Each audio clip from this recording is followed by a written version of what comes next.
94.9 WDKB, it's Monica. St. Patrick's Day is next week, as you may know, and the Egyptian Theatre is going to be hosting a performance from the National Dance Company of Ireland. How much more Irish can you get?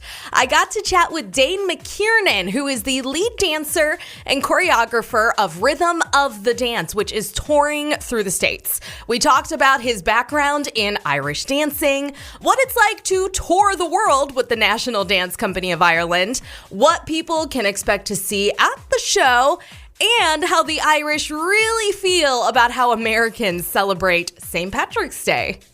Hi, Monica. Hi, Dane. How are you? I'm very good. How are you? I'm doing well. Oh, I'm hearing the accent come through. there's a bit of one nest there, yeah, but the ear can't help but pick up the American vowel sounds. No, it really just adds to the experience for me. I don't think I've ever talked to anybody straight from Ireland. Is this where you're born and raised? Yeah, I'm from County Meath. It's about an hour north of Dublin. Wonderful. And so I lived there for the first 19 years of my life before I took off on tour the last 13. Amazing. What an incredible experience for you and what an incredible life you get to lead. Now, before we talk about the show that you are touring right now, let's talk about you and more of your history as a performer. So you are you're the lead of Rhythm of the Dance, correct? That's right, yeah. I've been a lead performer since 2014. I came back to the company. I actually started out at Rhythm of the Dance. It was my very first real professional job when I was 19. So I joined straight out of school, went to college for a year, and then was like, I need to be dancing. Wow. So went and did the audition circuit and just kind of waited patiently. And then luckily enough, I got a phone call. And I got a 6-month world tour. So at 19, packed my bags and off we went. And begins the journey of literally traveling around the world in a continuous loop. Well, I would say that it's probably been going well since you've been doing it for so many years now. Oh, I wouldn't change anything. It's definitely the payoff of having gone to class for a good 12 years of competitive dance before I made a break for the stage. But I've been the lead performer here since 2014, and then in 2015 I took over as the choreographer. Wow. So that's another whole side of the job that I just never expected to kind of get to. But then as time passes, you gain so much experience when you're performing every night and working with different companies all the time as well in the downtime from this tour. So I've been just very lucky, blessed, all of those kind of words. I count my blessings every day. I'm couldn't be more grateful to be able to do what I love every day and get to travel as well. Yeah, to work in the arts is definitely a hard field to break into. So to be able to maintain that career for as long as you have, it's great that you don't take that for granted. Let's go back to kind of where this all began for you, your love for dance. How long have you been dancing? I assume since you were just a little one. Yeah, it's 26 years now, which is gone by again in a blip. So I was 6 years old.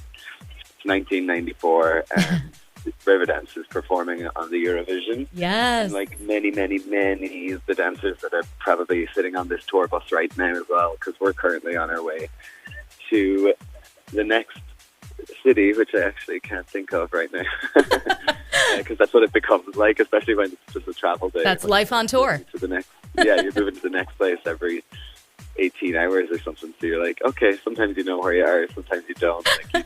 Someone could turn to you and say, I'll give you $1 million right now if you can tell me the name of this city and what day it is. And you're like, damn it, I can't. But so many of the dancers on this tour was right now, it was Riverdance that kind of spawned everything. So I literally remember that moment of being a 6-year-old in the living room and just staring at the TV. And then within a couple of weeks of that, I was in dance classes near where I lived, and then that was it. It took off from there. You'd be in class 3 to 5 times a week. Wow. After the first 2 years, when you're a baby beginner, it's kind of usually just once or twice a week. You go in for an hour or two and learn some basic kind of stuff. But I fairly skipped through that in the first 2 years. I was just like so obsessed that it was like, okay, what's next? More. Keep teaching me more. How did your family feel about it? My parents were so supportive. Good. They would be with me, like taking me to class, whatever, those 3 to 5 times. You know what I mean? The carpool in the area of, because like I ended up going to the same dance school as my mother went. Oh wow! It wasn't like, so it kind of runs in the family. Like, oh, I'm going to put him in dance, but she just happened to. It even just came around by accident because I went to just a random school first, and after maybe a year there, the teacher was like, you know what, you should move it to this school because it's more challenging and you'll get more from it. Which was awesome because, you know, sometimes teachers want to hang on to their pupils. But this one teacher in particular, thank God for her, because she pointed me in the right direction, or pointed my parents in the right direction, and better classes for competition. So, yeah, they were there with me at every competition, every Sunday, pretty much in Ireland or anywhere now, like America. Dance is so popular as well. There's competitions like every weekend. So you are with the National Dance Company of Ireland. Let's talk about the actual show here. So Rhythm of the Dance, this has been around for a while. It began back in 1998. 99, yeah, so late 90s. But from what I understand, each rendition of this is a little bit different. And now that I hear that you actually get to help choreograph, can you kind of explain what makes this one a little bit different? Yeah, absolutely. Well, because the show is like it's in its 21st year now of being on tour, it's like you find yourself within the same circuit, or like you're definitely in the same circuit of what countries you're going to. It's usually Russia, Holland, Germany, America, UK. They're like the steady countries that you're in the same every year. It's the same month you're there again. It might be a different town or city. So yeah, you do have to keep the show fresh for the audience, because if you have a lot of people that are repeat, you know, they're coming time and time again. Yeah, which is great. Again, just to keep up with there's so many shows as well out there right now. You know, it's not just Riverdance and Lord of the Dance anymore. There's so much variety, and because this art form has been pushed so much over the last 20 years now, there's a whole bunch of shows. So in the same sense, we have to keep pushing ourselves here too, and always just keeping it fresh, keeping it updated as well for the cast who are in the show, because they're going to be performing it like 200-300 times a year. And so yeah, just for our bodies. But there's a couple of themes. So the show in general is a live music and dance show. There's a lot of songs in there as well. We have 2 vocalists. Oh wow. We have Dane McKiernan she's from the north of Ireland. Yeah. And she's been with us now since December. And it's just such a great addition to the show. Like, her voice just suits the show so well. It's great. Yeah. And you get all of those kind of classic ballads, the Irish ballads from her. She covers a lot of that kind of genre. And we've got Castlebar in the west of Ireland, and he covers more of the like song feel, that are, you know, the other side of the spectrum. So you've got the 2 of them covering all the vocals there, and then the band is 5 super talented, I have to say that, but they actually are super talented musicians from 4 from Ireland and then 1 from Scotland. Wow. So they all play multiple instruments. You've got fiddle in there, bowron, which is the Irish handheld drum. Yeah. You've got whistle, flute, the accordion, banjo. I think that's the spread for this tour, and like it's great. It's just a high energy kind of a show. So we are very excited to be welcoming you here on St. Patrick's Day. I know, I couldn't believe it when I saw that, because like I spent a lot of time in Illinois, like when I was growing up. I used to take dance class in Ohio every summer. Oh wow! 12 years old. I know, it's random Irish dancers come to America because the style over here is so militant, because there are so many kids in the classes. There could be 500 kids in a class, so it's military the way it's ran, and it just like it produces very good dancers. So yeah, in my summer times I would come over here and jump into the military version of Irish dancing, and it does a lot for you. So it really does. So much discipline. Well, we're very excited to be welcoming you back to the Midwest. We're super excited to get there as well. Perfect. I do have to ask, when it comes to St. Patrick's Day, how do the Irish feel about how the Americans celebrate?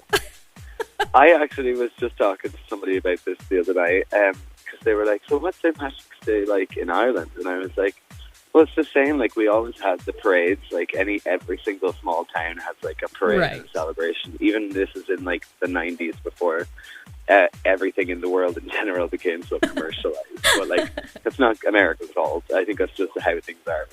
Every holiday has got to be maximized, and, it gives more to it. But I think Irish people have definitely picked up on the American St. Patrick's Day, and that has made its way back to Ireland and now back into the circuit. But it just seems normal. Do you know what I mean? I'm sure everybody used to always wear a little cluster of shamrocks, wrapped in foil, maybe pinned to their shirt. That was the simple 1980s version of it, and there was definitely these characterizations of St. Patrick and that kind of stuff. But wherever the leprechauns came from along the way, I don't really know. But it all just works, Yeah, honestly, I don't think we could tell you where all of these weird things come from either. All we know is that it's an excuse to get out, have a few drinks, and be surrounded in green. But it's a good time, and I'm glad that the Irish don't judge us too much for it. Thank you for your time today. I'm very much looking forward to seeing you guys come into DeKalb to celebrate St. Patrick's Day by sharing some true Irish culture with us. Oh, it certainly will be. People need to definitely get their tickets, because it's pretty much going to be the most Irish thing you can be attending on St. Patrick's Day.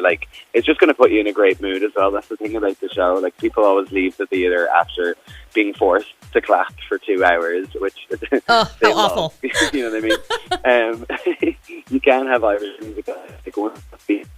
All right, Dane. Well, I think I'm losing you to the mountains again. So until St. Patrick's Day, safe travels, enjoy the tour, and we will see you soon. Such are the difficulties of calling from a tour bus. You just can't count on that cell phone service. That was the delightful Dane McKiernan, lead dancer and choreographer of Rhythm of the Dance, which will be at the Egyptian Theater on St. Patrick's Day, Tuesday, March 17th. Get your tickets now at egyptiantheater.org. There's also a direct link to the show on our community calendar, which you'll find at 949wdkb.com.